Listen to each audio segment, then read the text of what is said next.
Hello and welcome to Tabletop Oddity. My name is Jay and today I'm going to be looking at how much a full army for Star Wars Legion will cost. I'm mainly going to use the dollars amount because that's all we really know, and a full army I'm going to say is 800 points. 800 points is what we think the standard tournament number will be. I still think that they might eventually change that to 1,000. They'll sell more models and it's a nice round number and people love them round numbers. So the reason we can do this is because Fantasy Flight Games have revealed that Wave 1, we'll call it, and the pricings for Wave 1. We already know a lot of the points, so we can pretty much, put together. I'm not going to be building exact lists here, I'm just going to be showing you like a general cost. So let's get into that. So here we have the core set. The core set is, of course, $90. That's fine. Makes perfect sense. You get, I can't remember how many miniatures in it, but it's basically 2 troopers, a special one like speeder bikes or the AT-RT, and then Darth Vader and Luke Skywalker, basically. So $90, that's what you get for that. And then we'll look at the pricings for the rest of them. So for the Rebellion, these are pretty much the same. For the AT-RT, it's $25. For the Troopers, $25. Now, if we check the Speeder Bike, $25. Stormtroopers, $25. That's pretty much like for like. Now, if we check the AT-ST, that's $50. Now, the Speeder, I think they're calling it, that's actually $30. So that's where the difference in price will come. And people are saying the AT-ST is quite expensive. Meh. You can only possibly fit 2 in your army, maybe 1. So let's look what would happen if you just bought 1 of each. So I think people might buy just 1 set of each thing that they release, and this is that.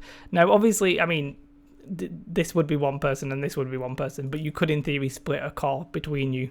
But if you're a Rebels, you bought the core unit, $90, Speeder 30, then 25. You can pretty much get near enough 800 points just from that. I'm not going into the specifics here. I might be a little bit off with the price, the cost, but the points. But it's near enough. $170 was the total there, which I think is really quite reasonable. Especially like for a full war game, I think that's good. What you would get with that list, you'd get Luke, of course. You get an Earth Speeder with 2 upgrades. That's that cost. You would have 2 AT-RTs because you get 1 in the core set and you get 2 sets of troopers. So in the core set you get Luke, 1 AT-RT, 2 sets of troopers. So individually you would then buy the Earth Speeder, another AT-RT and some troopers. Boom, $170 is pretty much 800 points.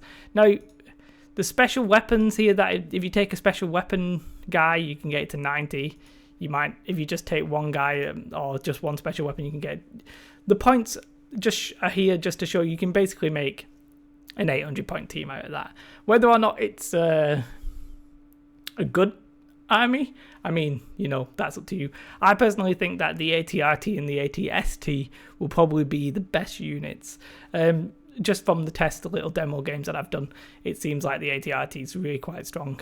But yeah. $170, you can pretty much have a Rebel team. I think that's good. And it's the same kind of story for the Imperials. Of course, there is an extra bit of difference here. It's extra $20, mainly for the AT-ST. Again, you get in the core set, you get Vader, speeder bikes. Oh, I put 0 upgrades there, but I mean, it should really say 1. You get you get Vader, the speeder bikes, 2 units of troopers, basically. So obviously, if you bought them separately, you get an AT-ST, another unit of speeder bikes, and troopers. I don't think 2 speeder bikes will be that good, so I think the better list here will probably be to buy 2 AT-STs, which would knock you up, an extra $25 if you didn't buy the speeder bikes. The problem is the speeder bikes are probably going to come with a unique card just in that set, and it does seem that there's like a link between each faction. So what I mean, obviously, like the Earth Speeder seems to be comparable to the AT-ST.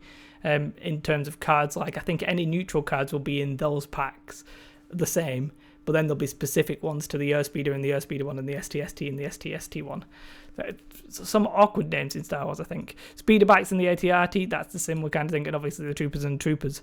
But yeah, so if you upgrade Vader, that's fine. Upgrade the AT-ST, a couple of upgrades for the Speeder bikes, and upgrade the Troopers. You would actually get more points worth, I think, for the Imperial side. So I've had to like not upgrade the Troopers as much. But I guess that makes sense because the cost is also a little bit lower. It's just, for example, the Stormtroopers are actually pointed higher than the Rebel Troopers, but obviously they're the same price. I think technically for price per points, the Imperials might end up being better, but the Rebels are going to be overall cheaper. But I mean, that's by the by. But you can see, basically, you can get you can't get two full armies, but for $170 you can get full Imperial army, full Rebel army, and for $190 you can get a full Imperials. And that's just if you buy one of each. There's probably a more efficient way of doing that, and these lists aren't proper lists. I've not like checked the points to whatever. This is mainly from memory, but it's right enough. So where does that leave us, right? Yeah, I'm quite happy. $190, $170 in the UK. Let's say it's probably £170 and £190. That's the conversion rate. But with discount stores as well, you can get maybe 10% off. So you're looking at $150 and $170, probably $165 maybe. I think honestly that's really quite good.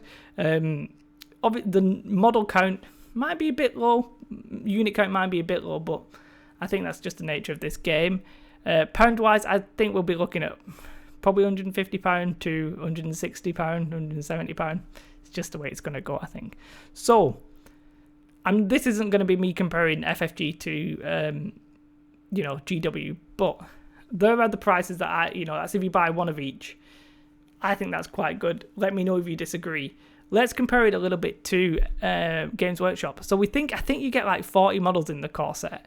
Now in No Fear, which is not the full-on core set for the Dark Imperium, is twice this cost, but this is basically the one where you get the models for cheap. $80, quite similar to $90. You get 31 miniatures, I think, opposed to the 40 odd. So, about the same. So that's fine. We're not getting ripped off by, well, we might be getting ripped off by some of them, but in this case it seems okay. Then if we look at the Interceptors, so these are basically the Troopers. They're obviously the primary Space Marines. You get 10 for $60. That's quite a lot considering you get, on the Rebel Troopers or the Stormtroopers, you get 7, I think, for $25. So, I mean, that's more than half, the cost. It's more than twice the cost for less than twice the models, if that makes sense. Obviously, it looks like the poses to me aren't going to be as maneuverable, as changeable. In Games Workshop, all the bits are, you can model them however you like. It looks like we're getting slightly more static poses, but for the cost, that's fine.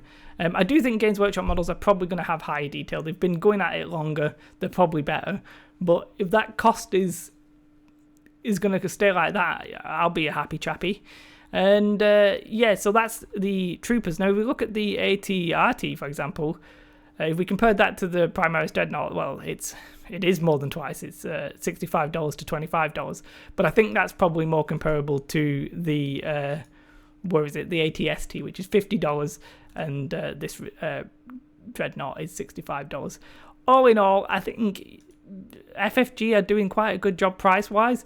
I think, we're probably going to sacrifice posability and quality, but I think that's good for a lot of beginners at least. Yeah, your advanced modelers might want more, but I think you'll probably see more advanced models down the line. So for now, I think FFG are doing a tremendous job with the total cost of making an army. And of course, eventually you're going to have possibly the option of a second champion, and the second champion will probably cost, it's only going to be one model, so you might be looking at maybe $15. And points-wise, if you're getting 200 points out of that, that's really good. Whether or not that's effective, who knows? But I honestly feel like FFG's total cost here quite good. Some people are complaining about the cost of the ATST, and I get that. One model, $50. When you look at maybe something like X-Wing, that's their mindset. It's quite high. But for me, if you compare that to some of the competitors, it's okay. It might not be like mind-blowing amazing, but I think overall this is actually quite decent. It's not good for people who've bought, Imperial Assault in the past and that kind of stuff, but for people starting a miniature war game with Star Wars, I feel like it's quite good. Let me know your thoughts. I'm definitely interested in what you think about the pricing. Some people happy, some people sad, some people angry. Let me know your thoughts. Do like, subscribe. I'm going to be doing more and more of this now. I'm pretty confident now, possibly doing more tactics, because we've seen what kind of cards are coming with what kind of unit. Now, obviously, the tactics are going to be ever-changing, but I feel like we're definitely there. I've got some more terrain ideas on the go. Well, I've not actually started them yet, but I've got some more terrain ideas, and so on.